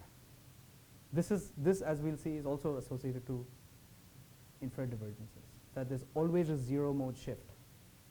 And this is the whole reason why S matrices are infrared divergence. If you account for the shift, you can construct finite S matrices. But you're telling me I cannot produce a gravity wave packet which is entirely supported at non-zero Yeah. energy. Yeah. Linearized, you're saying it's a first subleading effect in Yeah. interaction, Yeah. like a Gauss law. Yeah. I, That I might think at linearized order I could do it, Yeah. but the Gauss law will force me to have it. Yes. Exactly. Exactly. It might be that the graviton itself has a energy, you know. Yeah. For example, the $0, which is the energy, will be there for any graviton. When these are higher moments. Yeah. or something. Let me just make one thing clear that at least for super translations, because it's an abelian subgroup, right? The exact value of the super translations in a particular vacuum is meaningless because you can't measure it. But if I pass a gravitational wave, then it will necessarily change. That's the state. That's the No state. matter how I choose that. Yeah. Yes. And this is like some sort of Gauss law. Yes. Right? Yes. Okay.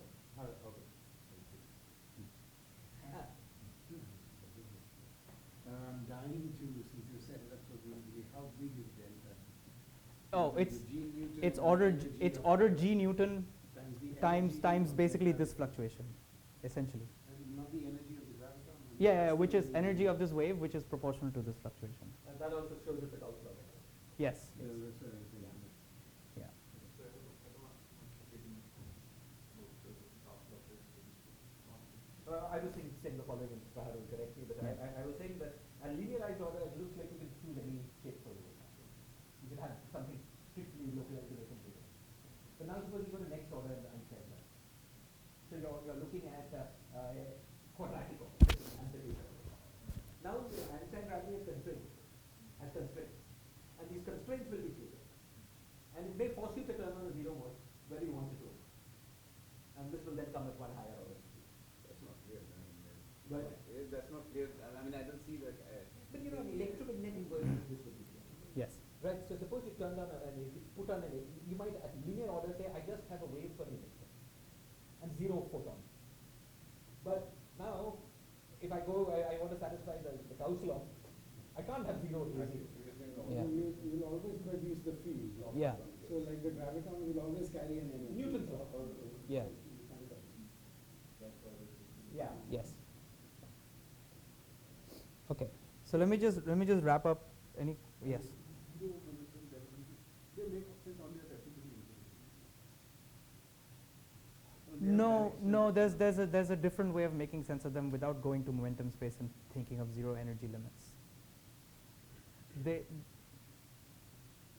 Well, let me see.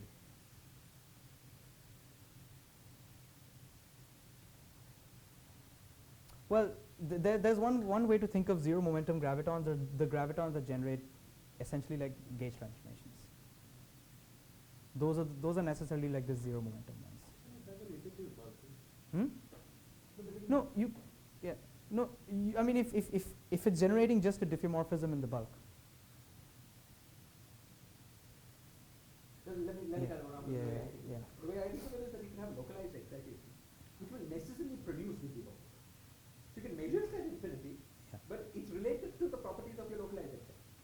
So as Right, the right, localized right. excitation goes through, it's possible that the effect it has is related to what you would have measured it. Yes. Okay. This also makes it clear, by the way, why you say that there's nothing analogous for a photon wave. It's just because a photon wave doesn't carry charge. Yes, exactly.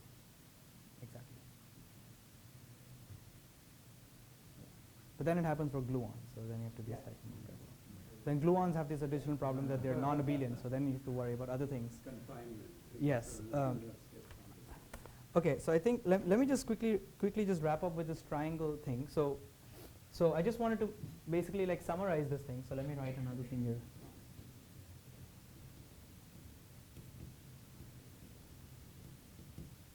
So I've already explained this relationship. You have a certain charge that generates a certain symmetry, and you write down the Ward identity for that symmetry. That's equal to the soft theorem. I could have also gone backwards if I wanted to. I can start with the Ward identity and construct the charge. We have done that in many cases where we don't know the asymptotic symmetry to begin with, but we know the soft theorem exists. Actually, this has been very useful because for instance, the subleading soft graviton theorem was only discovered in 2014. And the reason we knew that it had to be there was because there were superrotations on this side. So we knew superrotations had to be there, so you derived a Ward identity, and then amplitudes people came in and did some tricky calculations to actually confirm that there exists such a. Inversely, you can start with the soft Fotino theorem, for instance. We don't have any idea of what the symmetry associated to that would be, and there's some fermionic kind of gauge symmetry. This relationship over here is basically vacuum transition. So just as I said, so you have on this side you have a completely vacuum geometry, but a vacuum geometry is still parameterized by up to super translations worth. So there's a function that parameterizes the set of vacuum geometries, and then some wave passes through, and then I'm in the future I'm also in a vacuum, but in a different vacuum, f prime, and then the difference between those vacuums can be translated into the distance between these two detectors. So that these are vacuum transitions. These are in fact even simpler. You know, a soft theorem is like a momentum space description of what happens when things go soft. Memory is a position space description of what happens when soft waves go through. And so really they're just Fourier transforms. You can work that out. So this triangle is actually very universal and exists in practically every theory that for which there's a massless particle. Just to make sure, Yes. the memory effect very close to infinity is probably the Fourier transform, right? Yes, yes, yes. That exactly. Exactly. No, that's absolutely. Because here I'm talking about S matrices. So I'm thinking of asymptotic regions. But maybe it's also true at finite, but then you might have some different sort of soft theorems for finite S matrices. You can imagine having an S matrix between finite Cauchy surfaces. And then you can, it'll be much, much more complicated. But I think there should be a similar, I think I'm convinced enough that this is solid, that there will be some similar relationship. So the classical calculation that would give you to go from this geodesic deviation being that Yeah. would be essentially linearized gravity. Would be, yes. And that is valid over Yes, yes. Yes.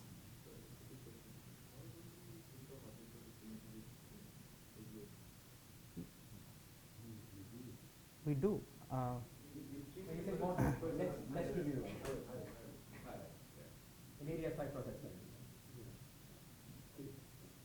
My understanding is the only useful asymptotic symmetries are just the asymptotic. Right.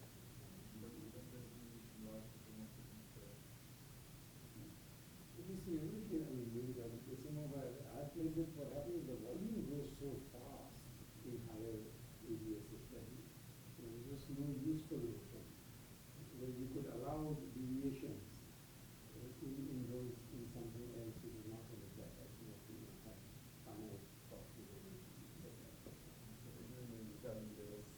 So that's ADS2, Yeah. which is probably the ADS2. So at least I found I wanted to understand in terms of the when and when not when. Mm. Can you think of Yeah. large big contributions as a symmetry group, and when can you I mean, in this context, the symmetry arises because you have a past and you have a future. You have a distinct past and a distinct future. But this is like inherently Lorentzian question of is it not It is inherently Lorentzian. I actually don't know if there's a Euclidean version of these statements.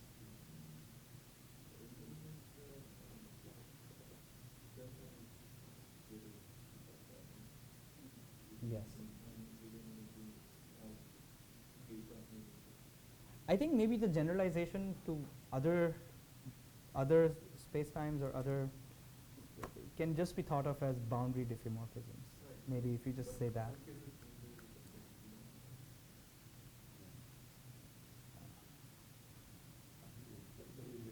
When I thought about it, it's always in the hierarchy what happens is there's no useful way in which you can define additional symmetry which will change among configurations which also having finite energy, etc. So then it's not a useful thing. There are no good follow conditions of everything. Yeah, Right. that's right.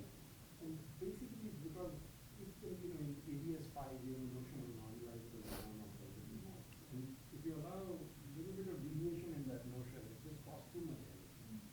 So at least that's what I found. Probably someone else has to say ADS would be precise. Whereas in ADS3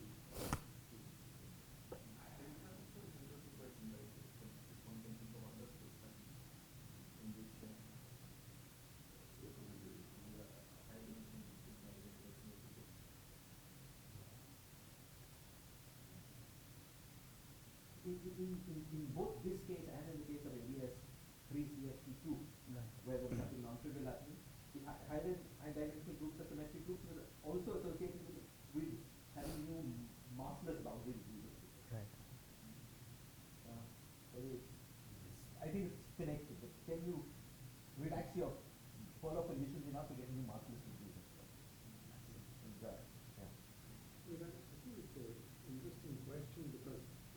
of ADS CFT, people have tried to generalize to Lifshitz and Right. hyperscaling biology and all these new kind of space-time. I think the corresponding analysis is not being done and might reveal a new structure. I don't know. Interesting. So, Even in the cases like ADS4, the question is what are the allowed boundary conditions? Is something that evolves with time. Right. Right, for instance, relatively recently, like for instance for gauge fields, the standard boundary conditions are you freeze the potential, Yeah. you freeze a mu, and you allow the J to fluctuate. But relatively recently, 4 or 5 years ago, Marolf and company wrote this paper about how it was consistent to impose the other condition. Right. You could freeze J, That's and let A0 evolve with that. Yeah, apparently classic, at least that's classic, right? But still succeeds. Provides a good for this problem. And then every time you change the boundary conditions, there's a chance of Absolutely. something happening. It is some interparameter. ADS3, Yeah. ADS3 of course. Yes. But I think even in ADS4, Yeah, it is and then, For the gauge, yes. if you were to compare black hole, for example, Okay. Okay, so let me just basically finish by saying that's the triangle that's basically been discovered, and it's kind of, I think we're seeing that it exists for practically any theory with any massless particles. Examples of that, I've already discussed the super translations, leading soft graviton theorem, gravitational memory. There's also large gauge transformations, soft photon theorem, electromagnetic memory. Then there's a subleading soft photon theorem which is associated to larger gauge transformations. These are gauge transformations that are divergent but still seem to have non-trivial information, non-trivial charges. And the memory corresponding to that is actually not known. There's a fermionic gauge symmetry. There's a soft Fotino theorem, and the memory is not known. There's a magnetic gauge symmetry. There's a magnetic soft theorem, and there's a magnetic memory analog. That's also known. There's super rotations. There's the subleading soft graviton theorem, and then there's something called the spin memory, where instead of looking at the deviation, you kind of place a bunch of detectors on a ring, and then they rotate after the radiation passes through. So there's like many examples, and I've only given few, most of them, which at least some part of the triangles are known, but then there are others where practically nothing is known. Like we know that there, for instance, for the soft pions, even though the leading, just a single soft limit is kind of trivial because you have the Adler zero, but you have a double soft limit which is non-trivial and contains some non-trivial information about the gauge group. Nothing else is known about that. We know the soft theorem exists, but we have no idea what the symmetry corresponds to that are. So, and there are many such examples. So I think it's a very interesting area of research because it's relatively new, but there are many open but very simple questions left to answer.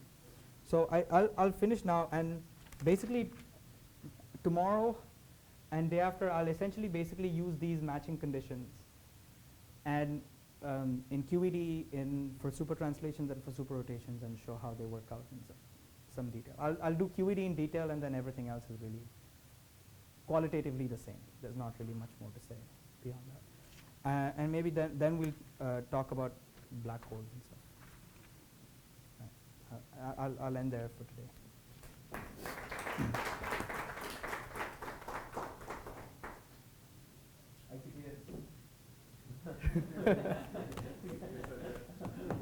Okay. Mumbai.